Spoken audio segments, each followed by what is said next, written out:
다석 사상으로 본 예수의 영성, 예수와 다석 29번째 시간입니다.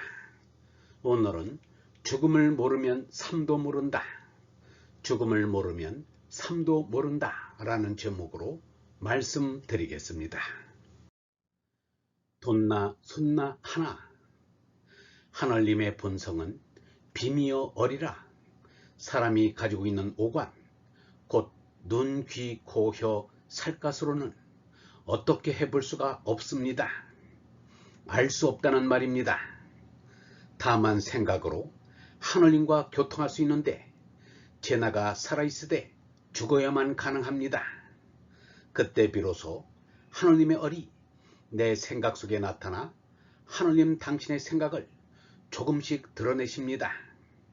그것이 사람에게는 사랑으로 느껴지고 말씀으로 받아집니다.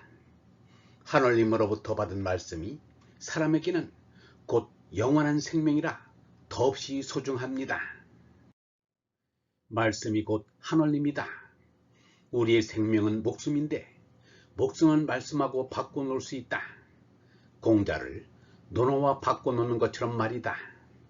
우리에게 생각이 끊이지 않고 말씀이 끊이지 않는 것은 뇌가 실을 뽑는 것이다. 그리하여 목숨이 말씀 속에 들어가게 된다. 유영모가 이 말씀에서 공자가 논어로 바꾸렸다는 말은 공자의 논어에도 하느님의 뜻이 담긴 말씀이 있다는 것입니다. 그만큼 논어를 인정하고 공자를 믿는다는 말입니다. 미국의 헨리 데이비드 소로우가 그가 쓴 월든 숲속의 생활에도 논어에 나오는 공자의 말씀을 인용하였습니다. 논어를 수도 못해릴 정도로 읽었지만 공자는 여러 사람의 물음에 즉문즉답을 하는데 준비된 대답을 지혜롭게 자연스럽게 하고 있습니다. 오늘의 우리가 들어도 무릎을 치게 될 만큼 나무에서 따온 듯한 멋진 대답을 하고 있습니다. 이 사람은 논어 가운데 가장 감동스럽게 들린 것은 나를 알아주는 이는 하늘님이시다 입니다. 그런데 가장 찡그리게 들린 것은 자로가 죽음에 대해서 물었을 때 삶도 모르거늘 어찌 죽음을 알랴 입니다. 삶과 죽음은 손바닥의 앞뒤와 같습니다. 죽음을 알아야 삶도 알게 되고 삶을 알자면 죽음도 알아야 합니다. 죽음을 모르면 삶도 모릅니다. 공자가 삶도 다 모른 까닭이 죽음을 몰랐기 때문일 것입니다. 공자의 이상은 군자가 되는 것이었습니다. 유영모는 군자를 그이라고 옮기며 군자는 하늘님 아들이라고 말하였습니다. 하루는 자로가 스승 공자에게 군자의 할 일에 대해서 물었습니다. 공자가 대답하기를 나 자신을 닦아서 사람들을 평안케 하는 것이다 라고 하였습니다. 마하트마 간디의 표현대로 사람이란 죽음이라는 악어의 입에 누이는 것과 같이 악어가 입을 닫으면 그대로 죽음입니다. 그런 처지의 사람을 평안케 하자면 죽음이란 악어를 없애야 사람들이 평안할 수 있는 것입니다. 그런데 공자는 제자 자로가 죽음에 대해서 알고자 하는 것을 못마땅하게 생각한 것 같습니다.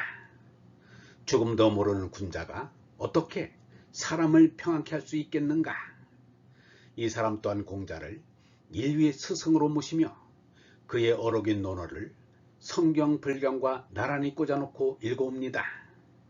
그런 공자의 허점을 들추는 것 같아 송구스럽기도 한데 말이 나온 김에 한마디 더 하기로 합니다. 그를 따르는 제자들에게 땀 흘려 일해야 된다는 말을 안 한 것입니다.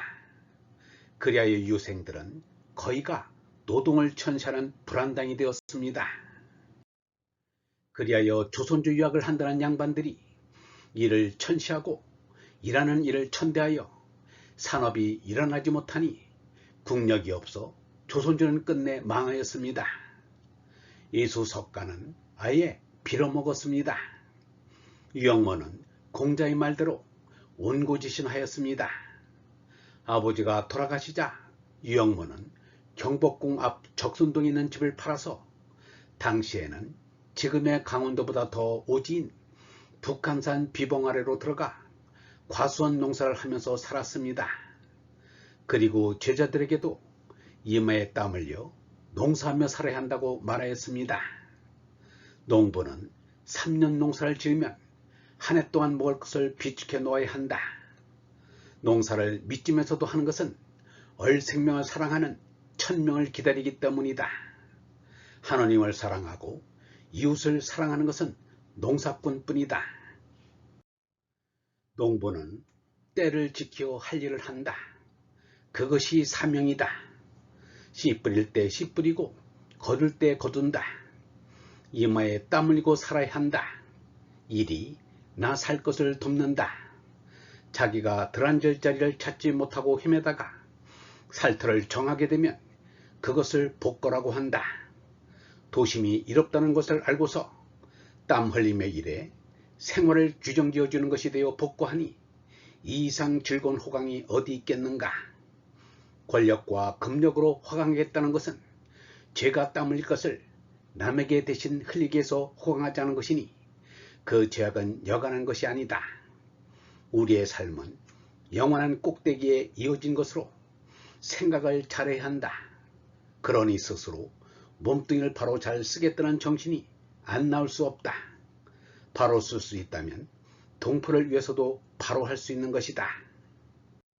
어떻든 형이 상학에 있어서는 공자보다 장자가 한 수 위인 것은 인정하지 않을 수 없습니다.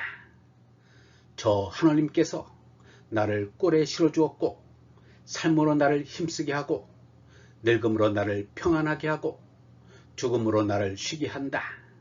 그러므로 내 삶을 좋게 하는 이가 이에 내 죽음도 잘할 까닭이니라.